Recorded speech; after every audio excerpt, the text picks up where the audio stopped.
kind of incredible, though, because what I loved about the film is the different film stuff. I mean, it really did feel like you were trying to find something, not only just the way you were shooting around, but the way you were, again, it looked like you were trying to find another language that was different from the way you worked in movies before. Yes, absolutely, we were, and we did. We used different film stuff. We used, like, some of that stuff. I mean, we had Bolexes, we had... You showed Bolex? Yeah, lots of it. Like, lots of the film is on Bolexes, and we got 2 Super 16 Artons, and 1 Super 35 Arton, but then we had 2 Super 16 Bolexes, we had a Super 16 motorized Krasnogorsk, which is oh my God!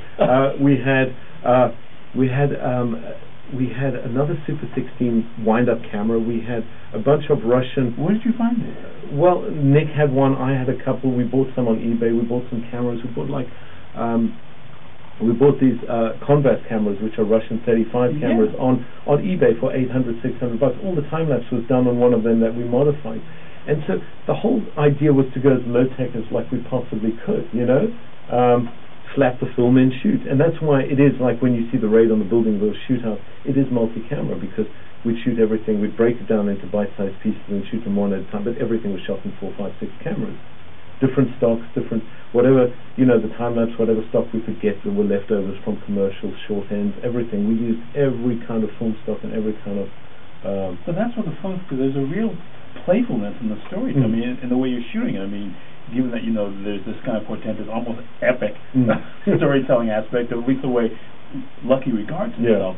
But the amount of sheer sort of inventiveness in the filmmaking itself, you must be getting all kinds of offers to do stuff now. I'm hoping to get some, not yet, but you know, hopefully it'll come. I mean, I've got something I'm really keen. I've got a script I've been, you know, trying to get done. Also, really. You want to do it here?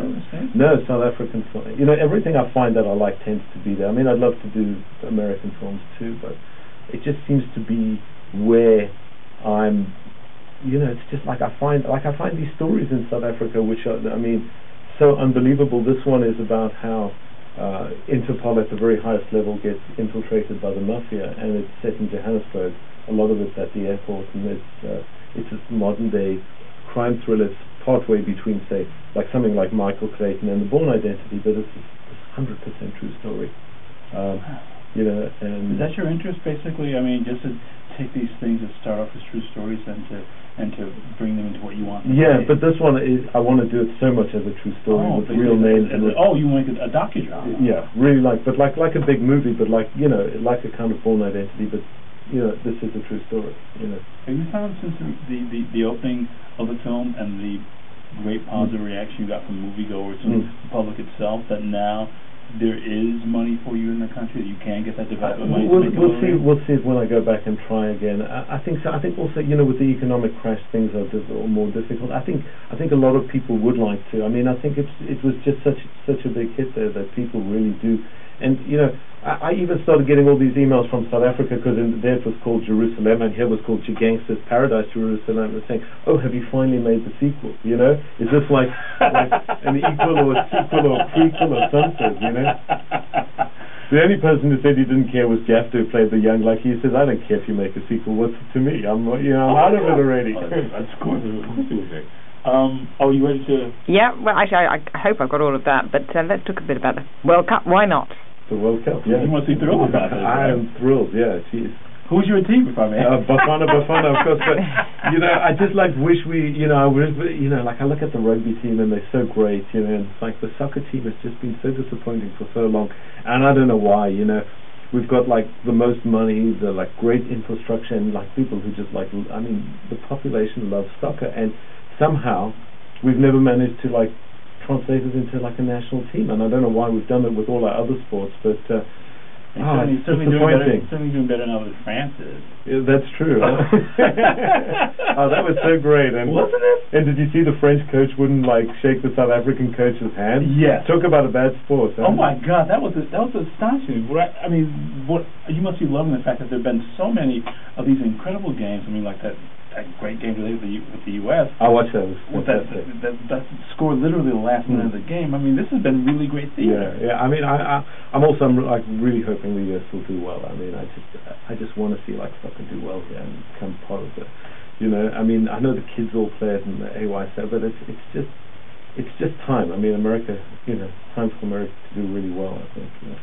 But do do you think, do you feel like there's still the appetite here? Because there's so many kids now for the last 30 years who've grown up playing soccer, and I still find myself a little astonished that that hasn't translated into more of an interest in the U.S. in soccer, in terms of watching the game. Yeah, I don't know. My daughter, who's at school in Santa Monica, she went to watch South Africa play. They had it on in the school, the opening match, South Africa versus Mexico, and all the kids were playing, and she said she cheered when Mexico scored, but she also cheered when South Africa scored. I said, were you the only one when South Africa goes? She said, but I cheered quietly, you know.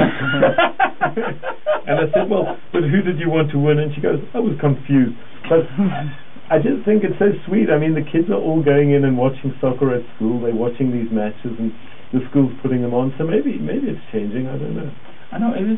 I do think it's changing at that level, but it feels like this weird thing. Like almost American kids feel like they outgrow it once they become adults. Yeah, isn't it strange? Because I heard somewhere the statistic that more kids play soccer than play baseball, basketball, and American football put together, but they stop when they get to middle school or high school. Yeah. Yeah. So it's like a kids game. Yeah, because a lot of high schools will have a girls' soccer team. They won't have a boys' soccer team. And it's interesting because in South Africa, soccer was very much a boys' game. In England, when I lived there, soccer was a boys' game. You know, if you're a girl, you played netball, you played netball, you played hockey, soccer, and yet America's got the best female soccer team in the world, right? And yeah, that's one of the things that it just goes to show, because it carries through all the levels of education for women. Yeah. If the same thing happened for men, we could basically breed those same kinds of teams. That's right. Yeah. All right, who do you predict is going to win? Yeah, who do you think is going to win? Well, not France. I'm predicting the USA is going to do really well. I'm predicting they're going to get to the semi-final or the final, and I don't know. I would keep my fingers crossed, because that would be just such a kind of great underdog story. I'm so thrilled that the underdogs are doing well, that all the major teams, like even Britain, struggled and they finished second to the US. You know, I just think it's great, like Slovenia and Uruguay and all these countries have done so well. You know, and all the big teams, even Mexico drew with South Africa, and France lost to South Africa. And yeah, I think it's terrific. You know, I mean, I think that's what makes soccer such an exciting game.